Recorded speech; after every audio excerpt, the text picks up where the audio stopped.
How can I be happy? That's a question I'm sure we all ask ourselves. It's such a vague question, one that certainly drives most of our minds crazy searching for this answer.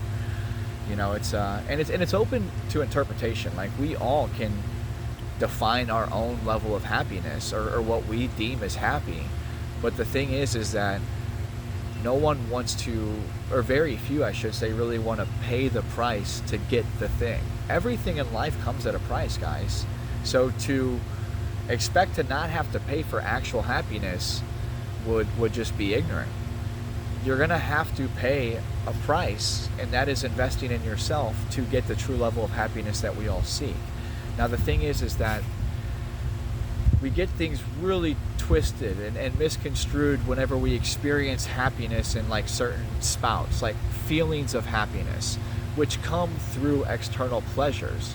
When we're indulging in certain things and spending money and out distracting ourselves, generally with vices, dopamine is going to be released artificially, and you're going to have feelings of happiness.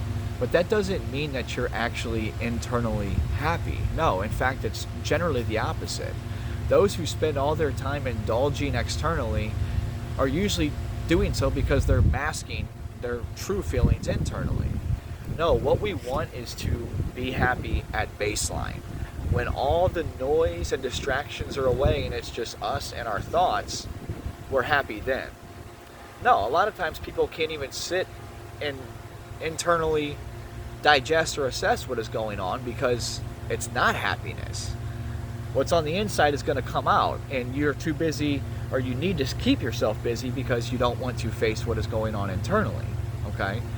So how do we, instead of filling our voids and masking ourselves with external distractions, pleasures that simply lead to feelings of happiness, and then like when it's time for us to really dive in, it's like, I thought there was more to this. I'm happy, but no. If there's a but, you're not truly happy. You're just distracted. And again, life is subjective, guys. I openly admit that, but I can only speak from context from my own experiences. And from that, I hope to leverage and help inspire other people to realize that there truly is more to this than externally distracting yourself with vices. I did a great fucking job of it. I was the best at it. For 34 years, I was the only word that comes to mind is like a piece of shit, honestly. I'll call a spade a spade. Like, I didn't have the direction that I now have. And that's because all I wanted to do is fill these voids with external pleasures. And then in that moment, dude, life is good. Life ain't good, dog. You're just fucking high. Or distracted, or whatever your vice is. What we need to do, again, is build the baseline to where no matter what is going on externally, internally, we're happy with ourselves. Yeah, some days are going to be better than others, some days may be worse, but the fact of the matter is, my baseline is now happiness, and I know what I need to do to pull myself up to my baseline or keep my baseline at happiness. So again, revert back to, you have to pay the price to get the thing, like with anything in life. So that's the same with happiness. People just think that, like, I can consume happiness or, make an external purchase, and in that moment, like things are great. No, like happiness, the price you have to pay for true internal happiness is the work that you have to do on yourself, okay? That's the price you got to pay. So it's, think about it. Like, if you worked on self-esteem, like self-discipline, self-care, self-improvement, self-love, like true self-love, all those things, you would believe, I think anyone would agree, would lead to someone that's in a happier overall mindset. Your baseline, your mindset is going to be happy, okay, when you continue to work on yourself. The thing is that when it comes to working on ourselves and working on self-improvement, we need these things to become habitual, okay? And the only way that these things can become habitual is if we are consistently working at them. The only way that we can build the only way that we can build consistency is by getting ourselves up in the morning and working on these things day in and day out. Okay. Now you hear people always talk about their morning routine and this, that, and the other, but no one ever really dives into why you need a morning routine. Okay. And the reason why you need a morning routine is that way you can consistently build self-esteem and build self-improvement, and to the point of which it then all becomes habitual.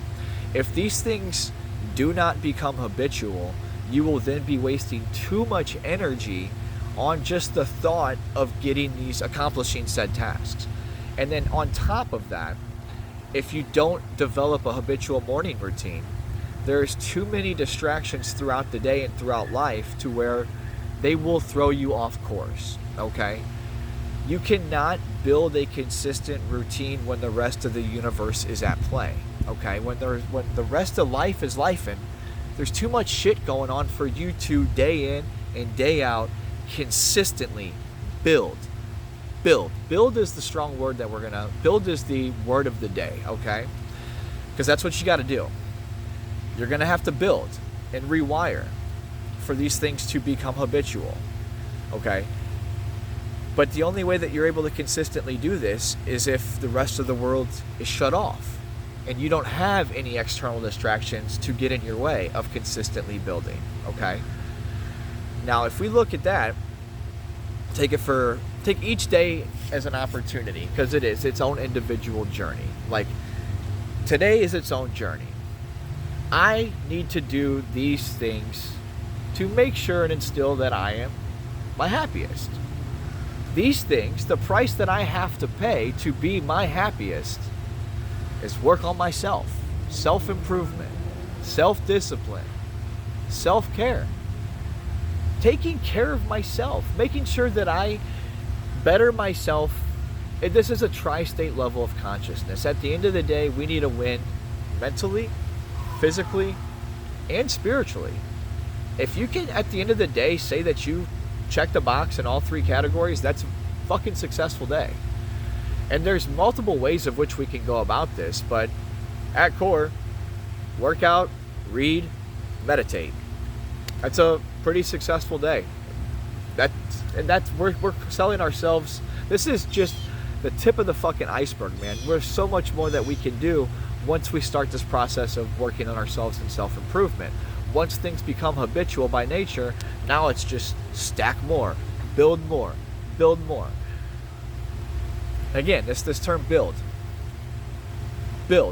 like lay a foundation, okay? Like if the day is a journey, if every day is its own individual journey, and I need to pay the price to get the thing, that being my happiness, and the price I have to pay is self-improvement, working on myself, self-discipline, well, I need to build a foundation. I need to build a foundation for this day to make sure that I'm my best and that I'm happy. But where does that foundation begin? There's only one place it can fucking begin. And that's in the morning. See, if you don't get up and build the foundation necessary to actually feel happy and be happy, then guess what? You've left it all on the table. And that's the reason why you're walking through the day stressed and miserable all the time. Again, you guys, and everyone, I'm not a morning you are stuck living in the fucking past. Okay, if you say that, yesterday, this is your opportunity. You can. I can't get up in the morning. Yeah, you can. You literally can. People do it all the fucking time. So it's not a matter of can or can't. It's a matter of will or won't. And every opportunity, every day, every moment is another opportunity to turn it all the fuck around. So simply by not being a morning person up to this point doesn't mean that you can't be like, you know what? Let's fucking go. And it's not that you haven't, it's not that you can't, it's not that you haven't done it enough yet. It's not that it's hard, it's that you haven't done it enough yet. I promise, you get up every single day and consistently work on your fucking routine, things will get better, things will get easier, things will become habitual. And then once your morning routine is habitual and it just becomes a part of who you are, and you don't have to exert any additional energy on the things that you know you need to do, well, then you're cooking with gas. Because now your virtues are just a part of who you are, and all the energy that you now have can be actually used towards what? Your purpose. And you don't have to know your purpose yet, guys. You can figure that out along the way. But you got to start. And here's the thing, it's like, let me break a morning routine down for you, like this most simple starting point. Get up, drink 2 bottles of fucking water, stretch, and go for a fucking walk. It's like those 3 things right there. And if you do those 3 things, you will be far better off than if you didn't do those 3 things. And guess what? The more you consistently build and lay this foundation, it's going to begin to expand. Now it's going to be like, okay, you've drank your water, you've stretched, you've began walking. Oh man, I've gotten so used to this. This is fucking easy. Let's jog. Let's go for a little jog. You know what? Let's do some jumping jacks. Let's hit some push. You know what? I'm done. Might as well just start working out in the morning too.